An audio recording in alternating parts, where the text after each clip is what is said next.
ইনকিলাব মঞ্চের মুখপাত্র শহীদ শরীফ ওসমান বিন হাদি হত্যাকাণ্ডের মামলার মূল অভিযুক্ত ফয়সাল দেশ ছেড়ে পালিয়েছেন বলে জানিয়েছেন ডিএমপির অতিরিক্ত পুলিশ কমিশনার এস.এন. মোহাম্মদ নজরুল ইসলাম।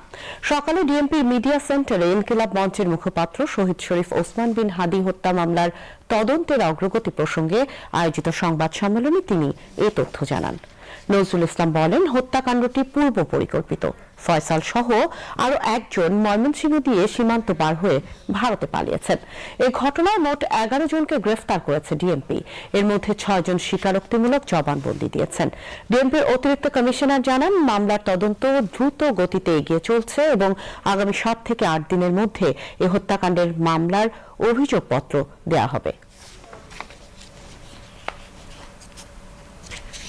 ন্যাক্কারজনক এই ঘটনার পরপরই Dhaka metropolitan police, DB, CTTC, RAB, CID, BGB ঘটনায় জড়িতদের শনাক্ত করে গ্রেফতার করে আইনের আওতায় আনার জন্য কাজ শুরু করে। ঘটনাস্থলে উপস্থিত ব্যক্তিদের দেওয়া তথ্য, সিসিটিভি ফুটেজ বিশ্লেষণ, ওপেন সোর্স ইন্টেলিজেন্স এবং তথ্য প্রযুক্তির সহায়তায় ঘটনার দিনই শুটার ফয়সাল করিম মাসুদ ওরফে দাউদ ওরফে রাহুল এবং তার সহায়তাকারী মোটরসাইকেল চালক মোহাম্মদ আলমগীর শেখকে শনাক্ত করা হয়। তাৎক্ষণিক তাদের গ্রেফতারের জন্য আইন শৃঙ্খলা বাহিনীর একাধিক টিম সাভার, হেমায়েতপুর, আগারগাঁও, নরসিংদীতে অভিযান পরিচালনা করে। ধারাবাহিক অভিযানের অংশ হিসেবে ডিএমপির একটি টিম ময়মনসিংহের হালুয়াঘাটের সীমান্তবর্তী এলাকা পর্যন্ত অভিযান পরিচালনা করে। এই ঘটনার সাথে জড়িতদের আইনের আওতায় নিয়ে আসার জন্য আমরা যথাসাধ্য চেষ্টা করছি। ইতিমধ্যে সংশ্লিষ্ট মামলাটি নিবিড় তদন্তের জন্য ঢাকা মহানগর গোয়েন্দা পুলিশের নিকট হস্তান্তর করা হয়েছে।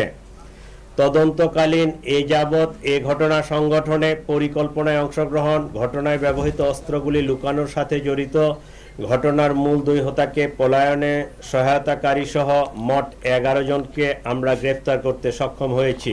আমরা সন্দেহ করি আসামিদ্বয় অবৈধ পথে সীমান্ত পাড়ি দিয়েছেন। এই ঘটনার সাথে বিভিন্নভাবে জড়িত থাকার কথা স্বীকার করে গ্রেপ্তারকৃতদের মধ্যে 6 জন স্বীকারোক্তিমূলক জবানবন্দি প্রদান করেছেন। পাওয়া তথ্য, সাক্ষীদের জবানবন্দি, উদ্ধারকৃত আলামত পর্যালোচনা ও সার্বিক বিবেচনায় মামলাটির তদন্ত শেষ পর্যায়ে রয়েছে।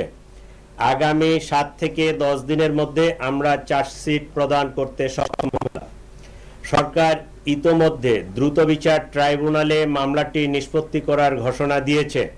সেই লক্ষ্যে আমরা কাজ করছি।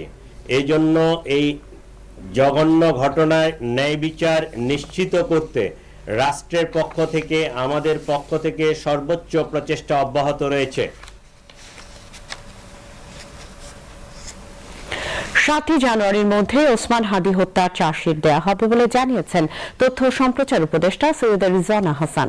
একই সঙ্গে এই হত্যার বিচার অন্তর্বর্তী সরকারের সময়ের মধ্যেই শেষ করার আশ্বাস দেন তিনি। শনিবার রাত 11টার দিকে শাহবাগে আন্দোলনকারীদের সামনে গিয়ে হত্যাকারীদের গ্রেফতারের বিষয়ে আপডেট জানান তিনি। ডিএমপি কমিশনার শেখ মোহাম্মদ সাজ্জাদ আলী এ সময় তার সঙ্গে ছিলেন।